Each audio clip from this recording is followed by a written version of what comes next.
کاندھلہ میں ایک مرتبہ ایک زمین کا ٹکڑا تھا۔ اس پر جھگڑا چل رہا تھا۔ مسلمان کہتا تھا کہ یہ ہمارا ہے، ہندو کہتا تھا یہ ہمارا ہے۔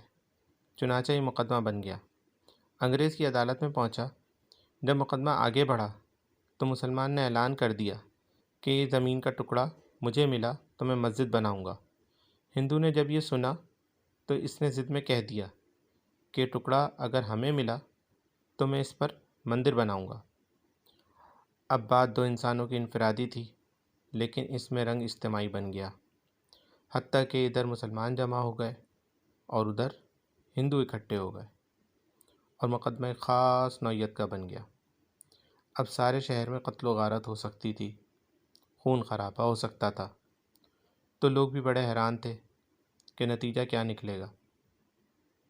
جج انگریز تھا، وہ بھی پریشان تھا کہ اس میں کوئی صلح صفائی کا پہلو نکال لے، ایسا نہ ہو کہ یہ آگ اگر جل گئی تو اس کا بجھانا مشکل ہو جائے گا۔ جج نے مقدمہ سننے کی بجائے ایک تجویز پیش کی کہ کیا کوئی ایسی صورت ہے کہ آپ لوگ آپس میں بات چیت کے ذریعے مسئلے کا حل نکال لیں۔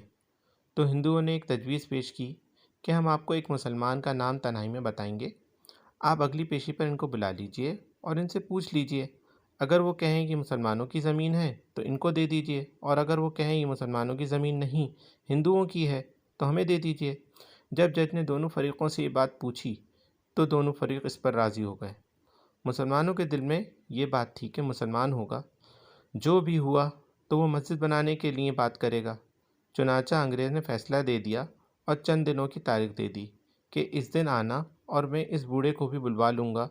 اب جب مسلمان باہر نکلے تو بڑی خوشیاں منا رہے تھے، سب کود رہے تھے، نعرے لگا رہے تھے۔ ہندو نے پوچھا اپنے لوگوں سے تم نے کیا کہا؟ انہوں نے کہا کہ ہم نے ایک مسلمان عالم کو حاکم بنا لیا ہے کہ وہ اگلی پیشی پر جو کہے گا اسی پر فیصلہ ہوگا۔ اب ہندوؤں کے دل مرجھا گئے اور مسلمان خوشیوں سے پھولے نہیں سماتے تھے، لیکن انتظار میں تھے کہ اگلی پیشی میں کیا ہوتا ہے۔ چنانچہ ہندوؤں نے مفتی الہی بخش کاندھلوی رحمۃ اللہ علیہ کا نام بتایا، جو شاہ عبدالعزیز رحمۃ اللہ علیہ کے شاگردوں میں سے تھے، اور اللہ نے ان کو سچی زندگی عطا فرمائی تھی۔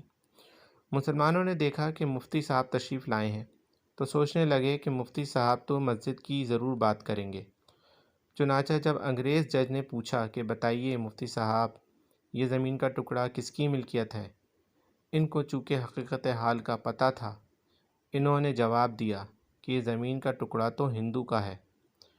اب جب انہوں نے کہا کہ یہ ہندو کا ہے تو انگریز جج نے اگلی بات پوچھی کہ کیا اب ہندو لوگ اس پر اپنا مندر تعمیر کر سکتے ہیں؟ مفتی صاحب نے فرمایا جب ملکیت ان کی ہے تو جو چاہیں کریں، گھر بنائیں یا مندر بنائیں، یہ ان کا اختیار ہے۔ چنانچہ فیصلہ دے دیا گیا کہ یہ زمین ہندو کی ہے، مگر انگریز جج نے فیصلے میں ایک عجیب بات لکھی۔ فیصلہ کرنے کے بعد لکھا کہ آج اس مقدمے میں مسلمان ہار گئے مگر اسلام جیت گیا۔ جب انگریز جج نے یہ بات کہی تو اس وقت ہندوؤں نے کہا کہ آپ نے تو فیصلہ دے دیا، ہماری بات بھی سن لیں۔ ہم اسی وقت کلمہ پڑھ کر مسلمان ہوتے ہیں اور آج یہ اعلان کرتے ہیں، اب ہم اپنے ہاتھوں سے یہاں پر مسجد بنائیں گے۔ عقل کہہ رہی تھی کہ جھوٹ بولو گے تو مسجد بنے گی۔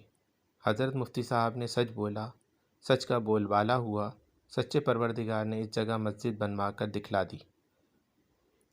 کئی مرتبہ نظر آتا ہے جھوٹ بولنا آسان رستہ ہے اور سچ بولنا آسان رستہ نہیں ہے، یہ کانٹوں بھرا رستہ ہوا کرتا ہے۔